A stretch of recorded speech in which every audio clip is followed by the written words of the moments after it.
Era un caso distinto a la mayoría. Las pruebas forenses demostraban que el atacante había forzado la salida de la escena del crimen, no la entrada.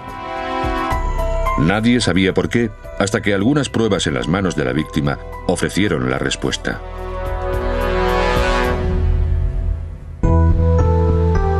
Los jubilados a menudo se enfrentan a decisiones duras.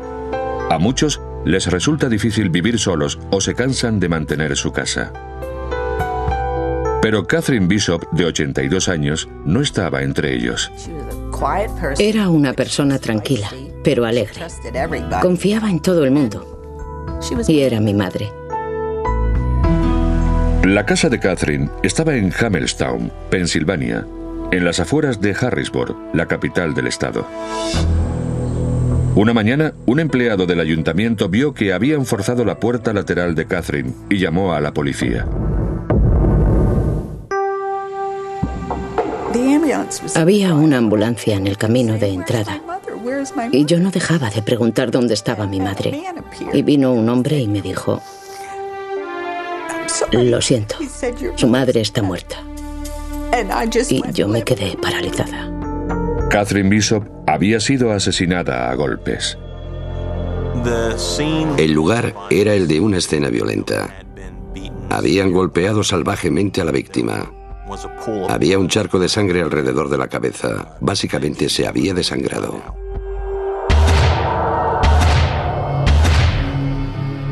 Creo que había heridas defensivas en los brazos. Y también una uña rota. O sea que había señales de que probablemente había intentado defenderse de su atacante o atacantes. Había un crucigrama hecho a medias en la sala de estar y un bolígrafo roto en la mano de Catherine. Parecía que había estado despierta cuando entraron en su casa.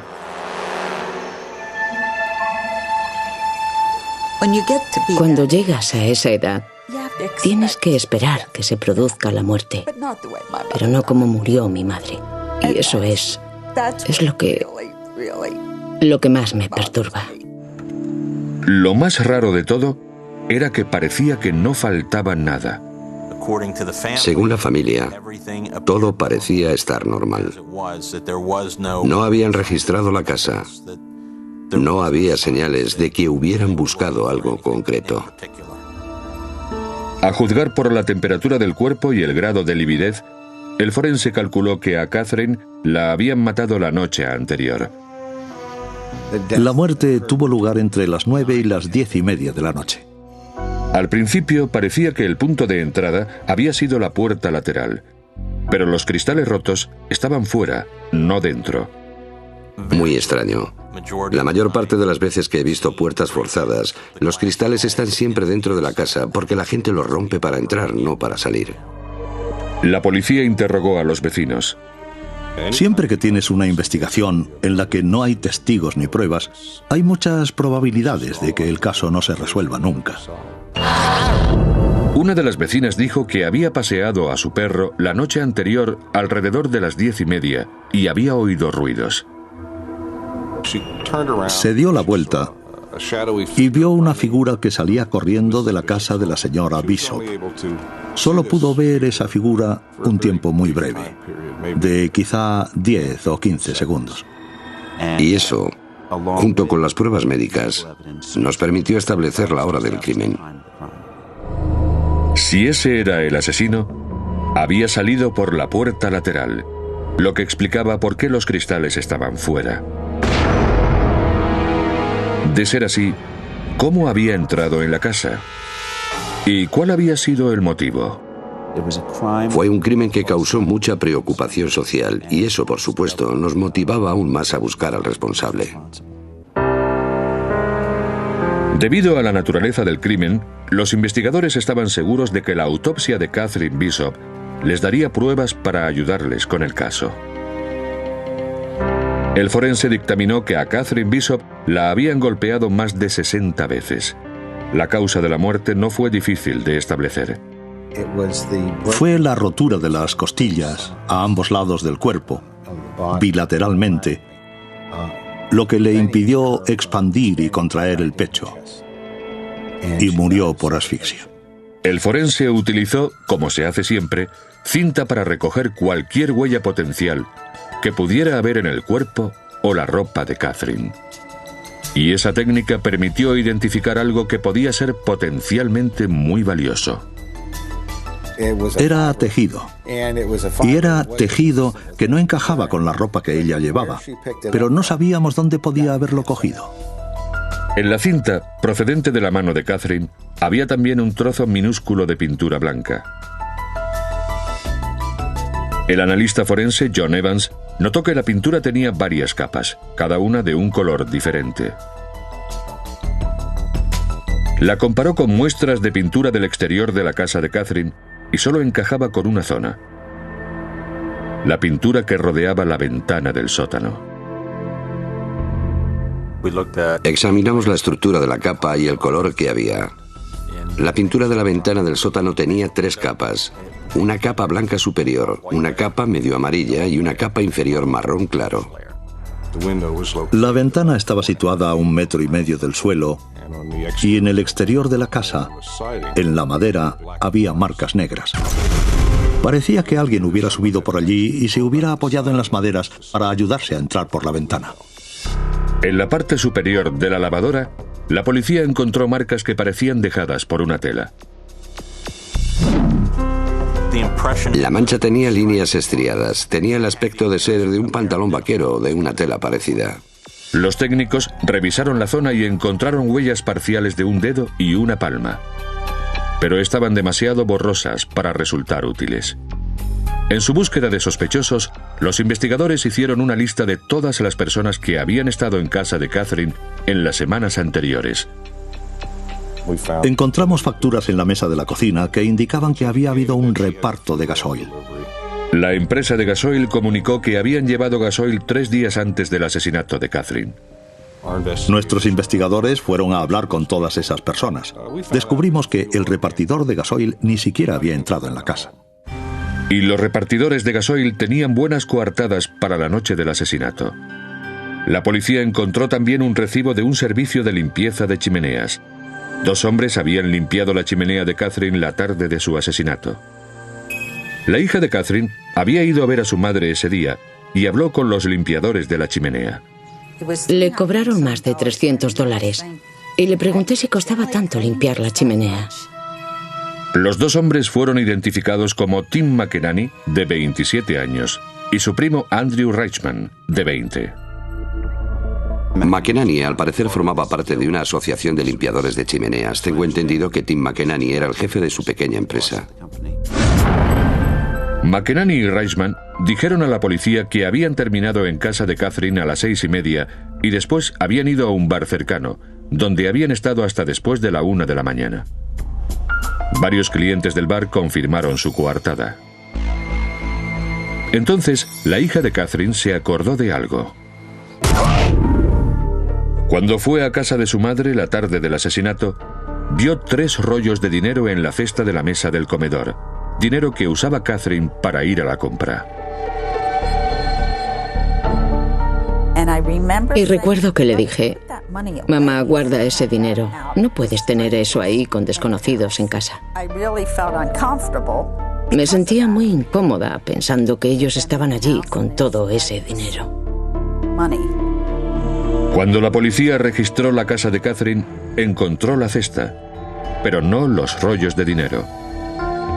Creo que la hija de la señora Bishop dijo que había unos $6,000 en metálico, creo.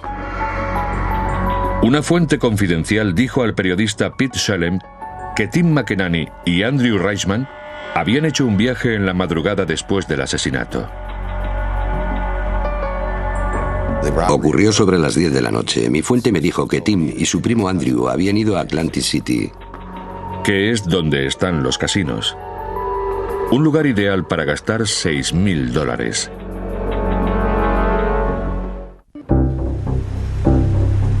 El forense calculaba que Catherine Bishop había sido asesinada entre las 9 y las 10:30 de la noche.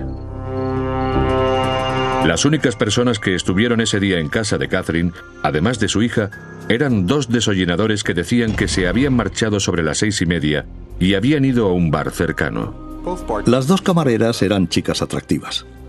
Los limpiadores de chimeneas charlaron con ellas de vez en cuando durante el tiempo que estuvieron allí bebiendo cerveza.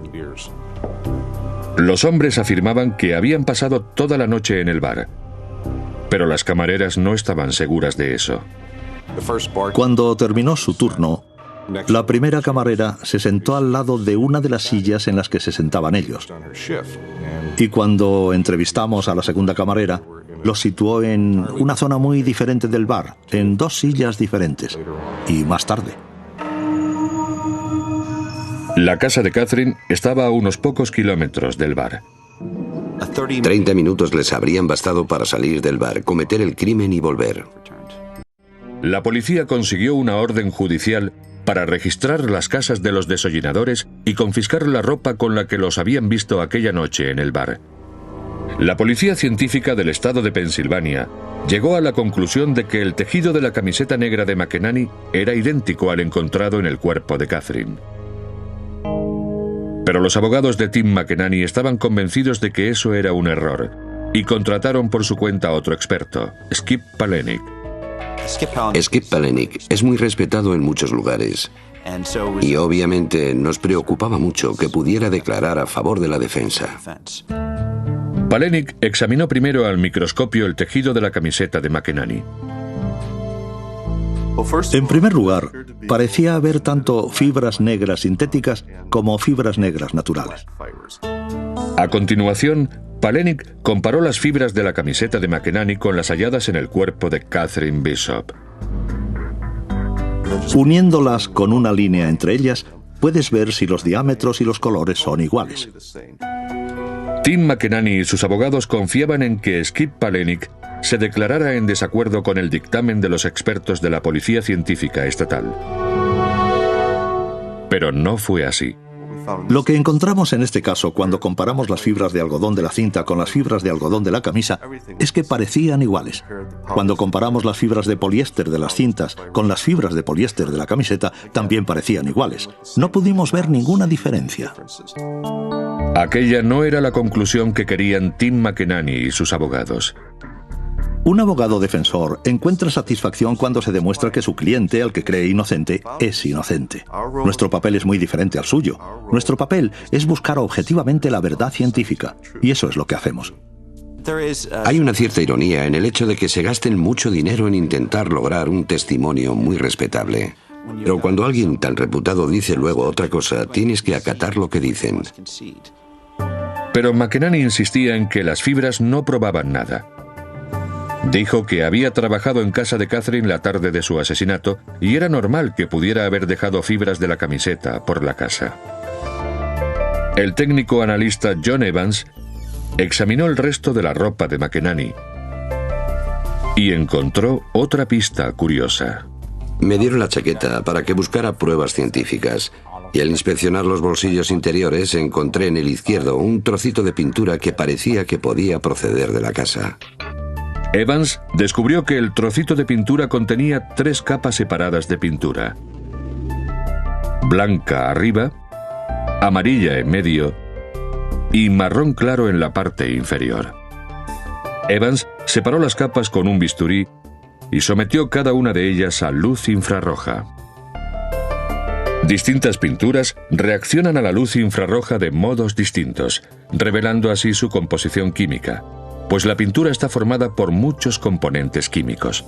Descubrimos que las capas superiores de las 3 muestras encajaban entre sí en la región de infrarrojos. Evans entonces examinó la capa inferior de la pintura marrón de las muestras y esas también tenían la misma composición química. La policía científica tomó muestras de toda la casa y las demás muestras no se correspondían. Solo la muestra de la ventana del sótano, el punto de entrada, se correspondía con el trocito encontrado en el bolsillo del acusado y en la mano de la señora Bishop. La pintura y las fibras en el cuerpo de Catherine vinculaban claramente a Tim McEnany con el asesinato. Pero no había pruebas científicas que vincularan a Andrew Reichman.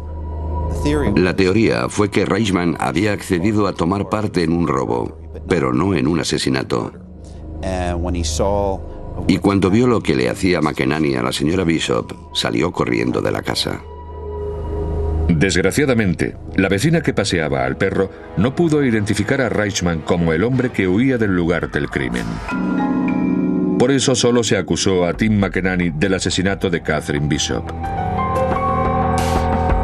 Para cimentar su caso, los investigadores decidieron comprobar otra cosa más: las llamadas del móvil de Tim McEnany la noche del asesinato. Y la información de esas llamadas lo explicó todo.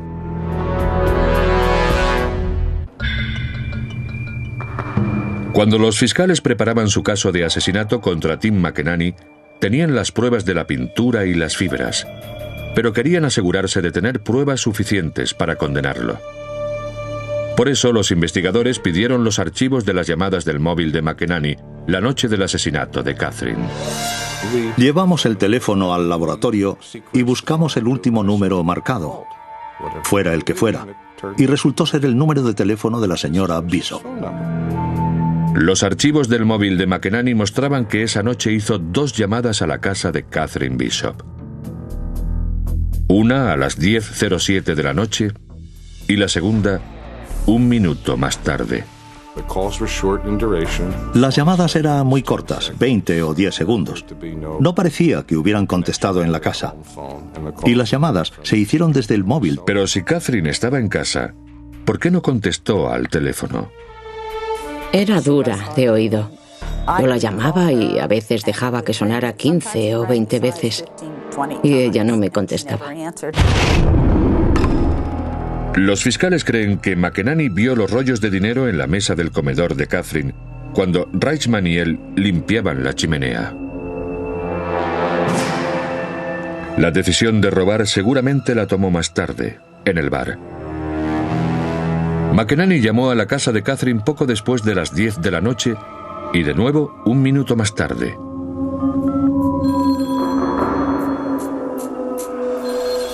Al no obtener respuesta, asumió que Catherine estaba dormida o había salido. Las pruebas muestran que McEnany entró en casa de Catherine por la ventana del sótano y recogió sin darse cuenta los trozos de pintura.